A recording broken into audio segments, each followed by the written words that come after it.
What happens when a lakefront Karen decides your houseboat ruins her precious view and calls the cops to get rid of you? What followed was beyond ridiculous lies, false police reports, and a woman so obsessed with control she nearly had me arrested for simply living legally on the water. Before I tell you how I exposed her and turned the tables, make sure to subscribe to Sham Stories, because if you've ever had to deal with an entitled neighbor, you're going to want to hear every outrageous detail of what Karen did when she thought the lake belonged to her. You would think living on a peaceful lake in a quiet town would keep you out of the line of fire from neighborhood drama. But let me tell you, I learned the hard way that even when you live on water, you're not safe from a Karen. I wasn't bothering anyone. I wasn't throwing parties or blasting music or polluting the lake. All I did was move my newly restored houseboat into the cove behind my family's old lakeside cabin. A perfectly legal and environmentally approved setup. And apparently that was enough to trigger World War III with a woman named Karen from the opposite shore. What started as passive-aggressive looks through binoculars and angry lawn staring escalated into a war of false complaints, screaming fits, and one unforgettable call to the cops that nearly cost me everything. If you've ever dealt with someone who thinks they own nature just because their backyard touches it, you'll want to hear every wild detail of how I exposed Karen for the liar she was. Now, it all started the week I finally towed my houseboat into its new home, the calm blue waters of Oak Ridge Lake, nestled in a quiet valley just outside of town. I'd inherited the houseboat from my grandfather, who had spent 20 years restoring it into a floating cabin after retiring from the Navy. It had charm, history, and memories built into every wood beam and brass fixture, and after years of dreaming about living a simple, water-based life, I decided to make it my full-time home. My family still owned a small piece of lakefront property that had been in our name for generations, an old fishing cabin, barely used now, but with dock rights and a shallow cove that made it ideal for the boat. The lake was technically public, though each home had its slice of shoreline, and my cove was nestled in a more secluded spot, offering both privacy and legal rights to anchor. I followed every regulation, submitted the paperwork, cleared it with the county, and even installed solar panels and eco-friendly waste systems to avoid disturbing the ecosystem. Everything was perfect until Karen saw me through her second-story window across the lake. I noticed her immediately. While I was unloading supplies off my dinghy, I saw a figure in a pink sun hat standing on the opposite deck, arms crossed, eyes squinting like she was staring straight into my soul. At first I waved, but she didn't wave back. She just turned around and walked back inside. I thought maybe she was just a shy neighbor or surprised to see activity on the old side of the lake again. I was wrong. The next morning, I woke up to the sound of someone yelling from across the lake. I slid open the boat's bay window and stepped out onto the deck, only to hear her shouting, "You can't live there." "That's illegal," I shouted back, trying to keep it friendly. Actually, it's not. I have the permits. But she wasn't listening. She marched down her dock and pointed across the water with what looked like a pool noodle in one hand and a garden hose in the other, shouting that I was disturbing her view and bringing down property values. It was absurd. I was barely visible from her yard unless you had binoculars, which, judging by the glint of glass I often caught from her upper window, she'd probably used. I tried to ignore it. Maybe she'd cool down. I wasn't hurting anyone and just wanted to enjoy my peace and quiet. But Karen wasn't the type to let things go. The first week, she filed a complaint with the local lake committee, claiming I was dumping sewage into the water. That was proven false. Then she claimed I was throwing wild parties, which was laughable, considering I spent most nights alone with a fishing rod and a radio. She tried to have the HOA involved, not realizing that our family land wasn't part of her housing development, or its bylaws. But Karen didn't care about the facts, only about winning. One night I was on the deck barbecuing some trout when I heard something strange, the distant sound of sirens. At first I thought they were headed elsewhere, but then I saw blue and red lights flashing on the tree line by the public boat launch near my dock.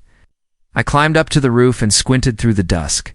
There on the opposite hill was Karen, phone in hand, arms waving dramatically like she was directing an airstrike. Moments later, a sheriff's patrol boat came around the bend, spotlight shining right on me. "Sir," one of them shouted, "we received a report of illegal occupancy, and environmental violations. We need you to come to shore for questioning. I was stunned. What on earth had Karen told them?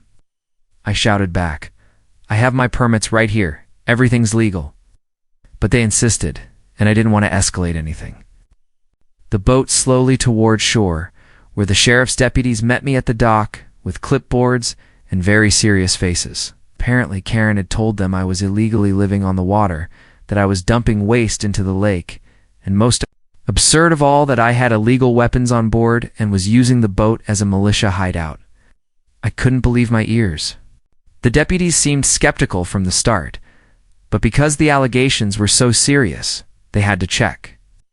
I showed them every document, even the solar panel inspection tags, and the clean water disposal system receipts. I opened every compartment, and even let them run a scan on the boat. Of course, they found nothing illegal, not a single thing. But Karen had made a spectacle of it. I looked across the water and saw her standing on her dock, arms folded, waiting for them to drag me away. When the sheriff shook my hand and told me everything checked out, I waved at her from the dock. She turned and stormed back into her house. Without another word, I thought that would be the end of it, that maybe after seeing how wrong she was, she'd finally back off. But I underestimated Karen. That call to the cops was only the beginning, and the next time she called them, it would cost me more than just a few hours of questioning. I tried to convince myself that the police visit would be enough to shut Karen down.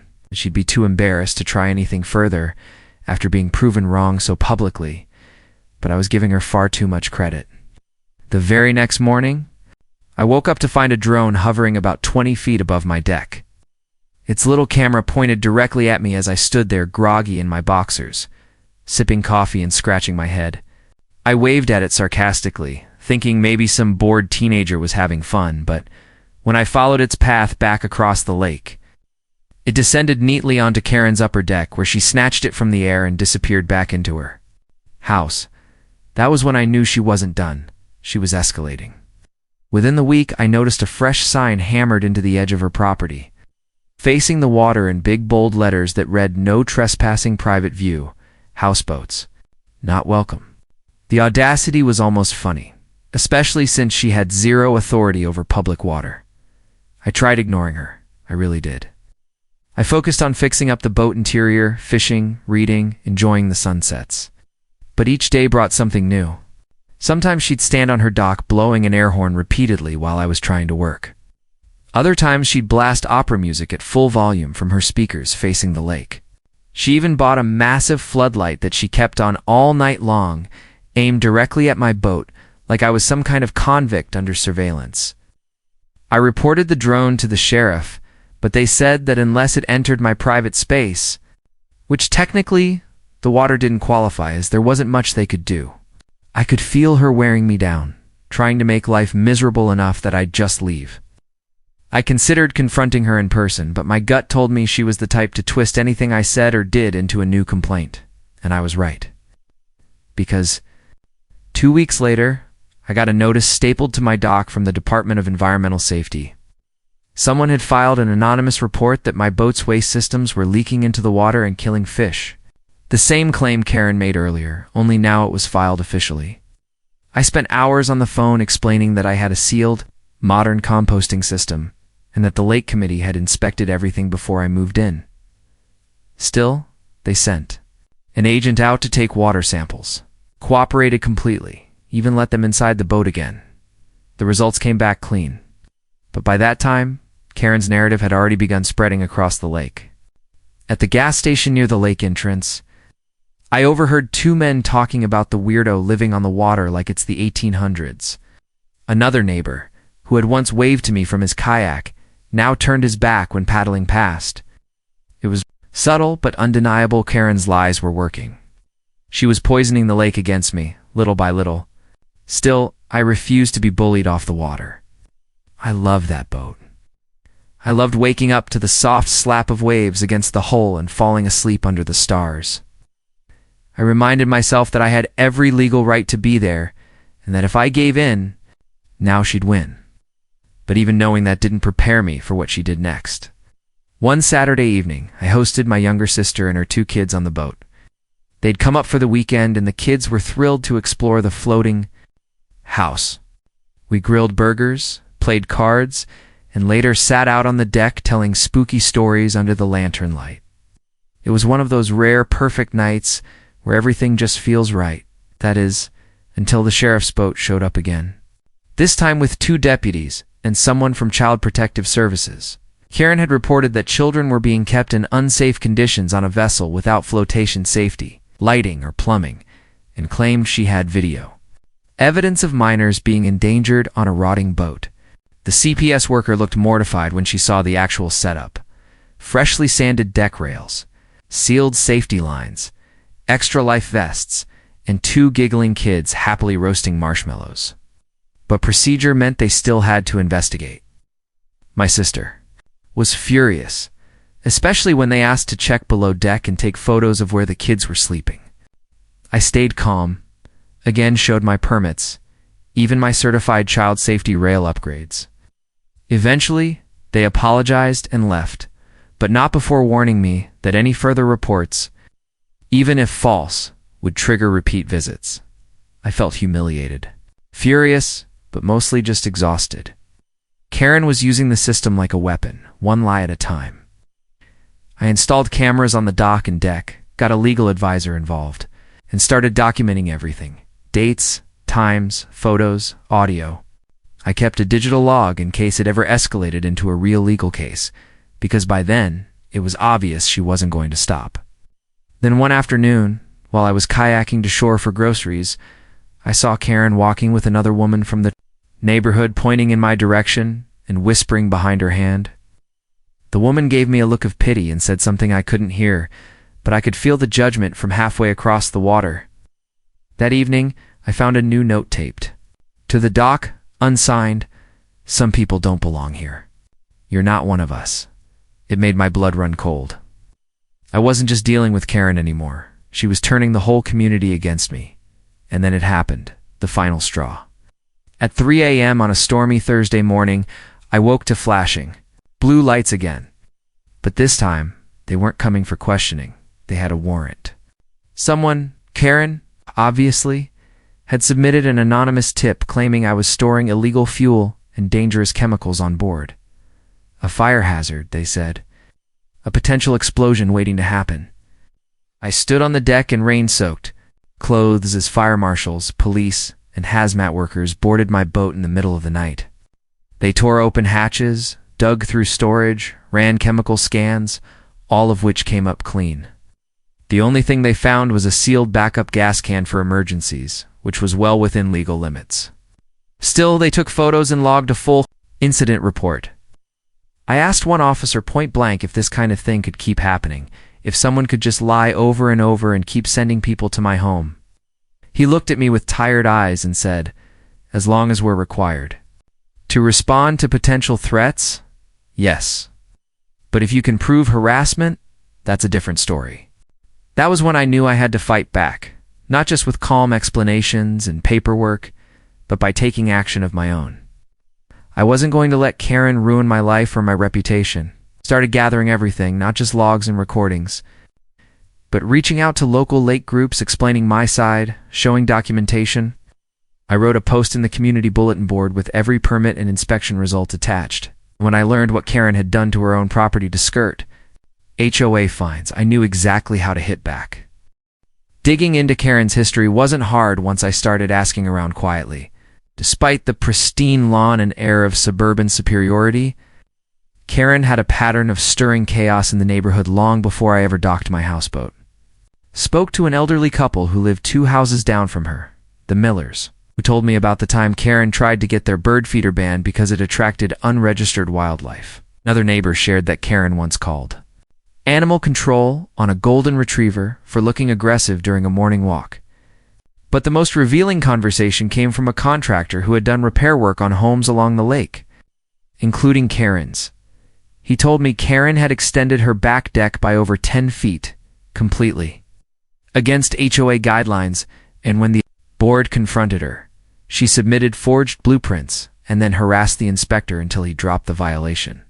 That caught my attention. She was violating the same HOA she clung to for power. Maybe I could use it. I contacted the county zoning office and requested public records.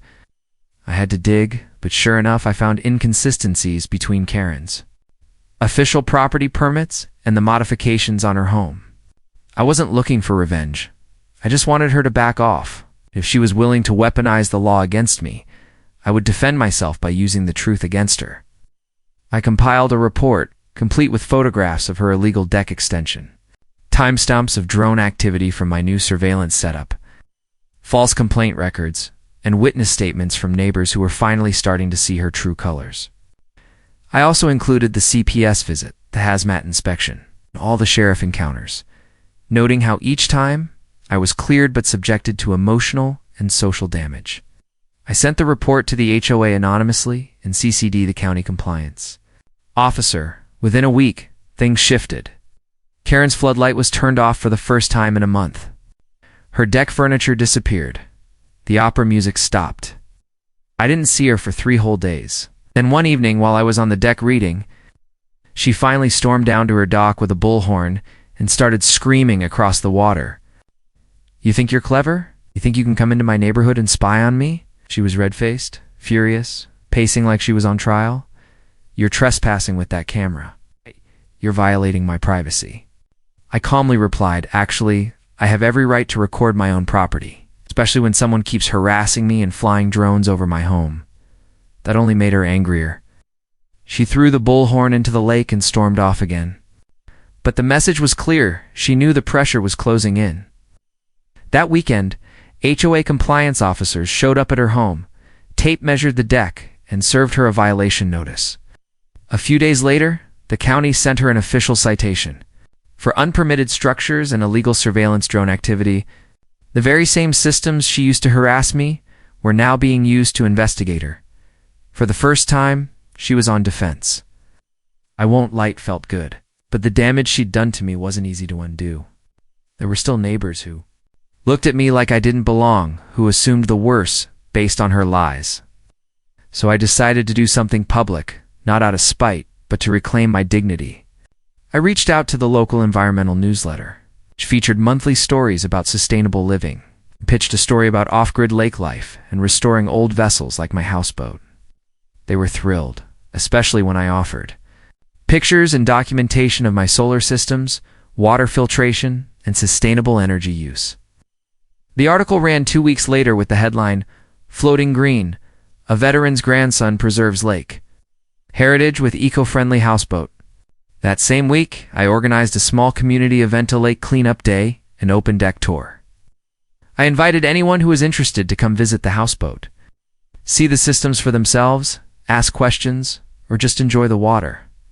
About a dozen people showed up. Some brought their kids. Others brought coffee and lawn chairs. One man from across the lake who had never spoken to me shook my hand and said, "You know, I thought you were some kind of rebel when you first showed up, but this is impressive." It was the first time since arriving that I felt accepted. Karen couldn't stand it. From across the water, she watched as people gathered on my dock, laughed, and took photos of the boat. Later that night, someone threw a rotten tomato at my cabin window. I didn't see who it was, but I didn't need to. She wasn't done, just wounded. The next morning, I found another notice taped to the dock, this time from a private attorney. Karen was suing me for emotional distress, claiming my documentation, camera recordings, and HOA reports were part of a deliberate campaign to publicly humiliate her. It would have been laughable if it weren't real. I took it seriously, hired a lawyer, and prepared everything I had. My attorney advised me to file a counterclaim for harassment, invasion of privacy, and false reporting. We gathered everything. The videos of her shouting through the bullhorn, the drone footage logs, the timestamps from every police visit that resulted in nothing, the testimony from CPS and the sheriff's department, and the community article. That painted a clear contrast between her claims and the truth. But before it went to court, something unexpected happened. One morning, as I was tightening some ropes on the port side, I heard shouting not at me, but near Karen's house. A moving truck had pulled into her driveway. 2 men were arguing with her about where to park, and she was clearly agitated. I watched from a distance as she barked orders, pointed at neighbors, and stormed inside. Within an hour, her deck furniture, some boxes, and even her prized drone were being loaded into the truck. It wasn't a full move-out, but something was changing. The next day, a for lease sign appeared in front of her home. Apparently the HOA fines, the county citations, and the growing whispers among neighbors had pushed her into retreat. She wasn't selling, but she was leaving for a while. Maybe just to cool off. Maybe out of shame. Maybe to regroup. I didn't know. But the silence after her departure was the most peaceful sound I'd heard in months. Ow. No horns. No floodlights. No cops. Just the gentle sound of water and a single loon calling across the cove. I thought maybe, just maybe, this was the end. I had won not by attacking, but by surviving with truth, patience, and a little bit of backbone. But as I'd soon learn, Karen's obsession had deeper roots than I imagined, and she wasn't done with me just yet. For a few blissful weeks after Karen's abrupt departure, life on the lake settled into the kind of peaceful rhythm I had always hoped for. Oh. Mornings were quiet, filled with the sound of birds and paddles dipping into still water. Hey, neighbor. Once thought were giving me, the cold shoulder began to wave again, and some even stopped by the dock with kind words. Often bringing pie or beer or just curious questions about houseboat living, I finally felt like part of the community. An outsider, not a disturbance, just another neighbor living a little differently. But that calm wasn't built to last, because people like Karen don't just walk away. They circle, regroup, and come back sharper. I began noticing strange things again. At first it was small. One of my kayaks went missing from the rack. Then, someone clipped the mooring line on the dinghy that I used to get to town, letting it drift out into the lake. I retrieved it before it floated too far, but the rope was clearly cut, not frayed. Neighbor's kid who was fishing nearby said he saw a lady in a floppy hat and sunglasses crouching near my dock earlier that morning. I knew immediately who it was. Even though Karen had moved out, she hadn't gone far. When I checked the lease listing for her property online, I discovered that the listing had quietly been taken down. She hadn't rented the house after all. Later, I learned from a local store clerk that Karen had simply moved into a condo across the main road, just high enough on the hill to still see the lake, and with a clear view of my cove if she used binoculars or a camera. That realization chilled me. She hadn't left to give up. She left to re-strategize. A few days after the clipped rope incident, I received an anonymous message through a burner email account. It read, "Lakefront squatters lower everyone's property values. You've been warned." My heart thumped. My lawyer advised me to report it to the sheriff, which I did. But since the email was untraceable and hadn't included an explicit threat of violence, it went nowhere. I boosted my security, motion lights, additional cameras, even a discreet backup alarm that would send instant alerts to my phone and a nearby patrol unit in case of a break-in. I wasn't going to let her scare me off, but I was fully aware. Now I was being stalked. The harassment escalated again during the town's annual Lake Day Festival. I had volunteered to help set up the kayak races and offer boat tours to guests, especially kids and teenagers interested in conservation. I had just finished anchoring the boat securely and laying out safety gear, when someone called out that a group of people had gotten sick from the food stand closest to the water. I hurried over, but within minutes, another rumor spread. Someone was blaming my houseboat. According to a panicked parent, Karen told them, "You were leaking sewage." It wasn't true, of course, and health officials quickly traced the issue to improperly stored meat from a traveling vendor. The accusation was public now. The damage wasn't in the truth, it was in the suggestion. I confronted one of the teens who had repeated the claim, and they admitted, "Some lady in sunglasses handed out flyers earlier saying your boat was toxic." I asked to see one, and sure enough, there it was, an unmarked flyer with a photo of my houseboat, clearly taken with a zoom lens, bold letters that said, "Do you know what's in your water?" It listed false statistics, a fake quote from the EPA, and a QR code that led to a dead site. She had printed lies and distributed them to children. I was furious. I filed another report with the sheriff and presented all the flyers, but the damage was already done. Whispers had returned, especially from new families who didn't know the history. When the sheriff visited Karen's new condo, she denied everything, claimed she was recovering from community bullying, and hadn't been anywhere near the lake. Of course, she was smart enough to wear a disguise and avoid leaving fingerprints. I couldn't prove it, but I knew. I just knew. Still, she had gone too far this time. And she'd made one mistake. One of the flyers had a tiny misprint at the bottom, a code that, when investigated by my lawyer's tech guy, matched the license of a printer Karen had registered to her previous business before she retired. It wasn't solid court evidence, but it was enough to get a restraining order filed pending a hearing. I handed in my complete packet to the county judge, who agreed that a hearing would be scheduled to determine if Karen's behavior qualified as harassment, defamation, and stalking. I thought maybe this would finally bring some closure, but I underestimated her vindictiveness. Days before the hearing, I was awakened at 4 a.m. to the blaring sound of sirens. This time it wasn't a patrol boat. It was fire trucks, EMTs, and more deputies than I'd ever seen on my property. My cameras had caught the whole thing. A mysterious 911 call had reported an explosion on the lake with visible flames and a man screaming. The call traced back to a burner phone dropped near the tree line across from my dock.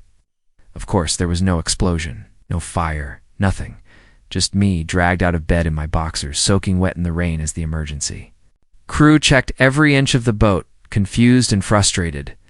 One paramedic, trying to be kind, said, "We've had prank calls before, but this was next level." My dock cameras caught a blurry silhouette running into the woods moments before the sirens arrived, medium build, wearing a hoodie and gloves. The sheriff's office finally opened an investigation into Karen's harassment pattern, but the trail was cold. The number was untraceable. The silhouette was too vague. But her motive was clear as day. A prank call could have gotten someone seriously hurt. If someone had slipped, panicked, or the emergency crews had arrived faster and overreacted, I could have been tackled or shot. I knew then that Karen's hatred of me had gone far beyond property lines or community politics. This was obsession. I spent the next few days gathering community support. I visited each of my neighbors, one by one, sharing everything that had happened, calmly, factually, with proof.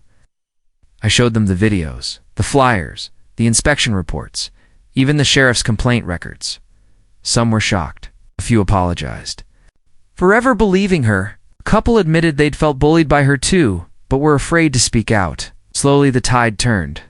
I wasn't just defending myself anymore. I was exposing her for what she really was, a bitter, unhinged woman, willing to destroy someone's life to control a view. When the hearing finally arrived, I stood in court and told my story.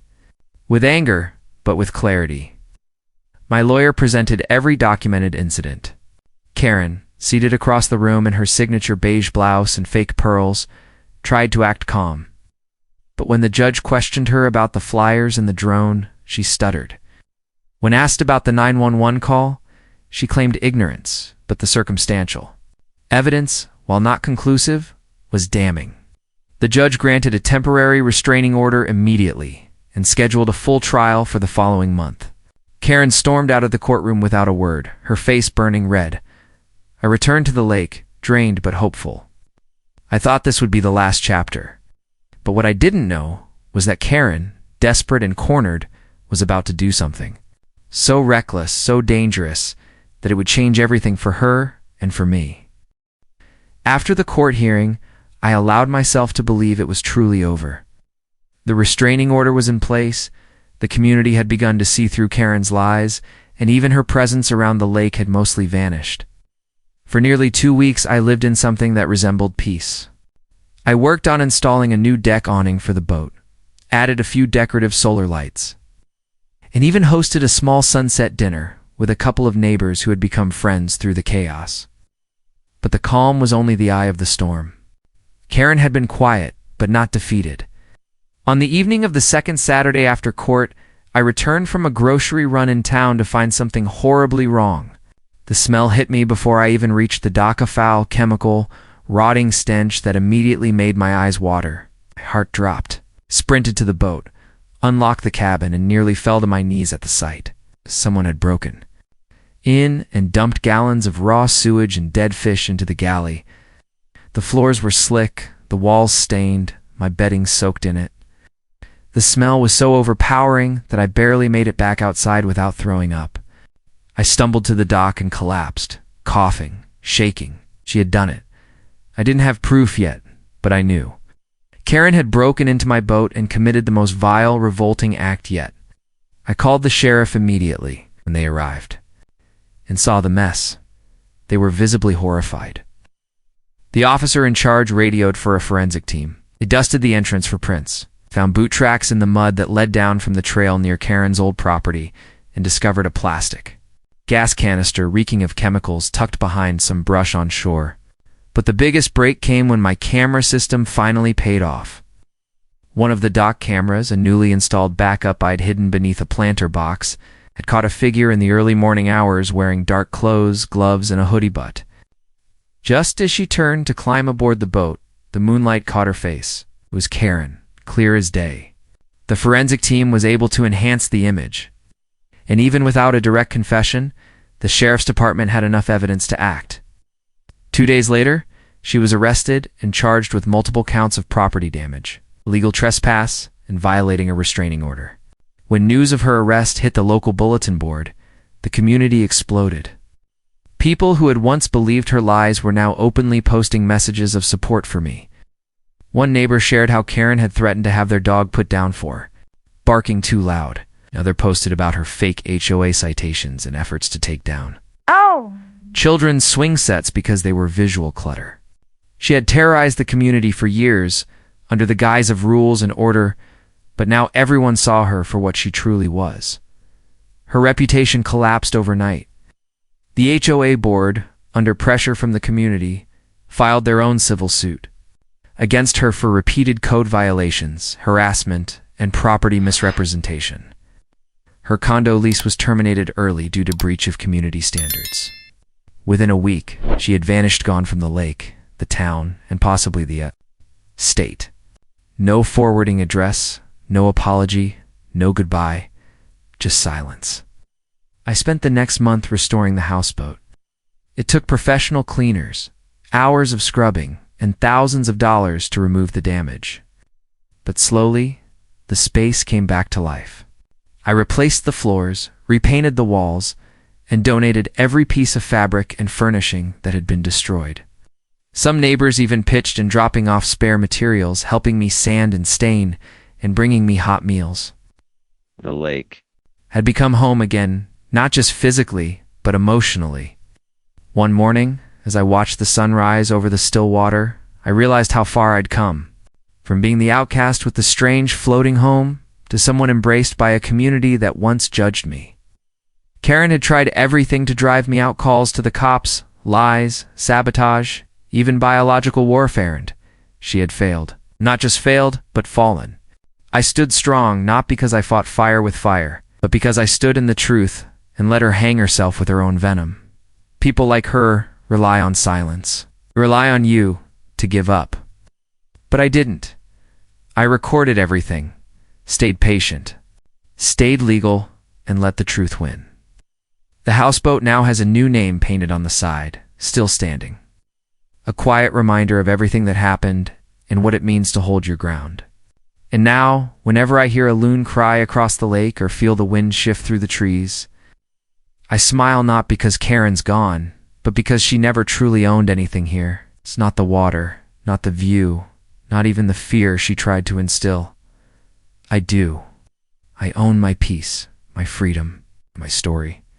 And if you've ever faced someone like Karen, a person who tried to ruin you just because you dared to exist on your own terms, then let this be your reminder. They don't win unless you let them. So stay standing, stay strong, and never let a Karen push you off your boat. If you enjoyed this wild real-life drama and want more true stories of entitled neighbors, HOA madness, and justice served the hard way, don't forget to subscribe to Sham Stories, because we're just getting started.